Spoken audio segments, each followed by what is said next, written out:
कोयना धरणातून सुरू असलेल्या पाण्याच्या विसर्गामुळे कृष्णा नदीच्या पाणी पातळीत सातत्याने वाढ होते। त्याचा परिणाम सांगली जिल्ह्यातील पलूस तालुक्यातील औदुंबर इथं दिसून आलाय। वाढत्या पुराच्या पाण्यामुळे श्री दत्त मंदिराच्या गर्भगृहात यंदाच्या हंगामात दुसऱ्यांदा पुराचं पाणी शिरले।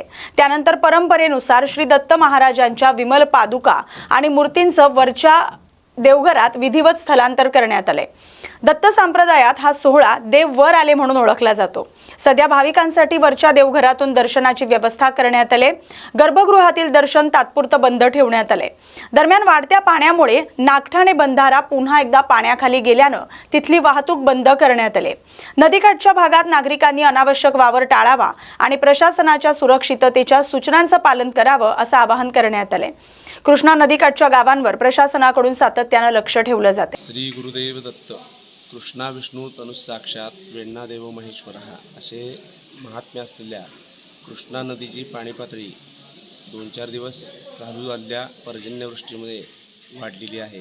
त्यामुळे आज औदुंबर येथे सकाळी 10:30 वाजता साधारणपणे कृष्णा नदीचे पाणी दत्त महाराजांच्या विमल पादुकांच्या वरती आज गेलेले आहे आणि दत्त महाराजांच्या कृष्णा गंगा भेटीचा अलौकिक सोहळा इथं पार पडलेला आहे।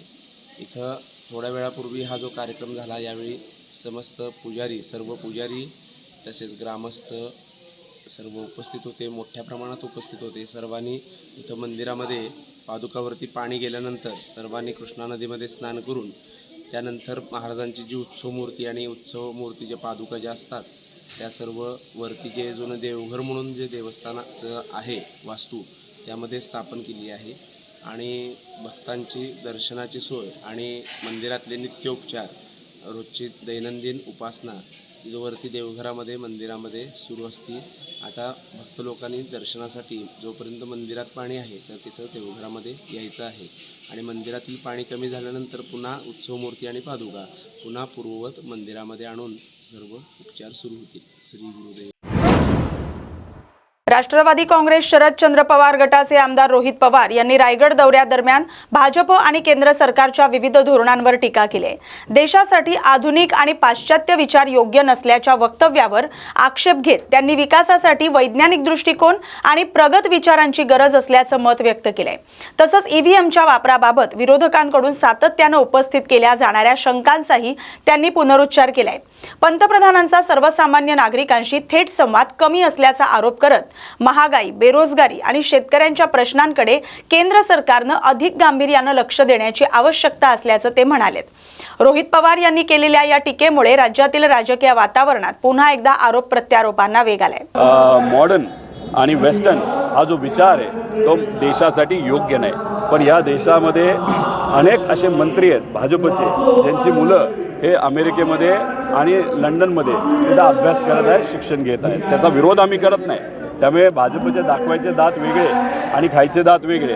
आता अभिजित हे बाहेर शिकला असेल तर काय अडचण आहे, त्याला स्कॉलरशिप मिळाली असेल ना, तर कसंही मिळालं असेल ते नंतर त्या ठिकाणी आपल्या सगळ्यांना कळेल।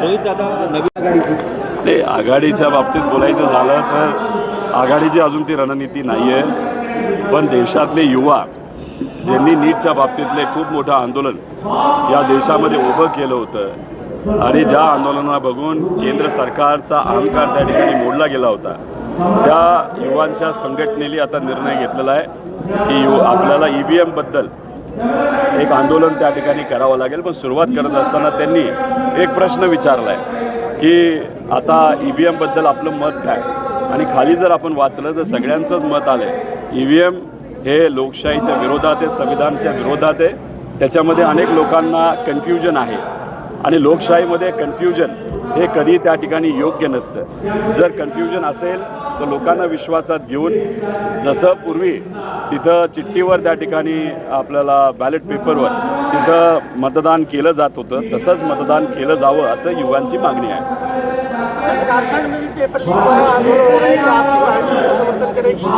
नहीं, एक तो महाराष्ट्र में भी MPSC हो या उसके साथ CET हो, उसके बारे में भी यहाँ पे पेपर फूटा है, ये सिद्ध हुआ है।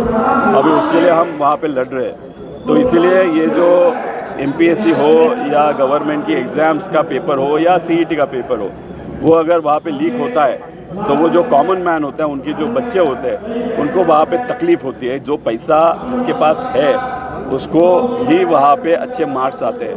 अभी MSCET में अगर आप देखो तो इसके पहले 11th और 12th में बच्चों को जो वहाँ पे मार्क्स आए थे वो करीबन 90% के आगे होते थे और उनको CET में वहाँ पे ऑलमोस्ट 100% मिलता था। लेकिन लास्ट 3 सालों में अगर वहाँ पे आप देखो तो जो 90% मार्क्स 11th और 12th में जो बच्चों के मिलते थे वो अभी कम होते हुए 40% तक वहाँ पे आए हैं। जो अभी 10th 11th और 12th में अगर उनको 40% वहाँ पे मार्क्स मिलते हैं और CET में उनको अगर 100% मिलता है तो डेफिनेटली कहाँ ना कहाँ तो भी कुछ ना कुछ तो गलत। गोंदिया जिल्ह्यातील सडक अर्जुनी इथं छत्रपती शिवाजी महाराज महसूल अभियानाअंतर्गत समाधान शिबिराचं आयोजन करण्यात आलं। मुख्यमंत्री देवेंद्र फडणवीस यांच्या वाढदिवसानिमित्त तसंच दिवंगत नेते अजित पवार यांच्या जयंतीनिमित्त आयोजित या शिबिराला राष्ट्रवादी काँग्रेसचे खासदार प्रफुल्ल पटेल आणि माजी मंत्री तसंच आमदार राजकुमार बडोले यांची प्रमुख उपस्थिती होती। शिबिरामध्ये महसूल विभागासह विविध शासकीय विभागांच्या माध्यमातून नागरिकांना एकाच ठिकाणी विविध सेवा आणि योजनांचा लाभ उपलब्ध करून देण्यात आलाय। यावेळी सुमारे 2000 विद्यार्थ्यांना विविध शासकीय योजनांचे लाभ वितरित करण्यात आलेत। उपस्थित मान्यवरांनी शासनाच्या कल्याणकारी योजना तळागाळातील नागरिकांपर्यंत प्रभावीपणे पोहोचवण्यासाठी अशा समाधान शिबिरांची भूमिका महत्त्वाची असल्याचं सांगितलंय। अर्जुनी मोरगाव विधानसभा स्तरीय जो छत्रपती शिवाजी महाराजस्व अभियानाअंतर्गत समाधान शिबिराचं आयोजन करण्यात आलेलं आहे। याच्यामध्ये एकूण लाभार्थी 13,892 लाभार्थ्यांची यादी आम्ही सगळी तिन्ही तालुक्यांमध्ये अर्जुनी मोरगाव सडक अर्जुनी आणि गोरेगाव याच्यातलं जो 3 जिल्हा परिषद क्षेत्र आहे त्याच्यातली काढलेली आहे आणि त्याच्यातून साधारणतः या ठिकाणी 2000 वेगळ्या योजनांच्या लाभार्थ्यांना आपण या ठिकाणी लाभ देण्याचं या ठिकाणी ठरवलेलं आहे। उर्वरित ज्यांचे लाभ आहेत तर ते त्या तालुक्यांमध्ये ते दिले जाईल। परंतु या समाधान शिबिराच्या निमित्तानं 13,892 लाभार्थी एकूण काढलेले आहेत आणि या सगळ्यांना या शिबिराच्या माध्यमातून लाभ देण्याचं नियोजन केलेलं आहे।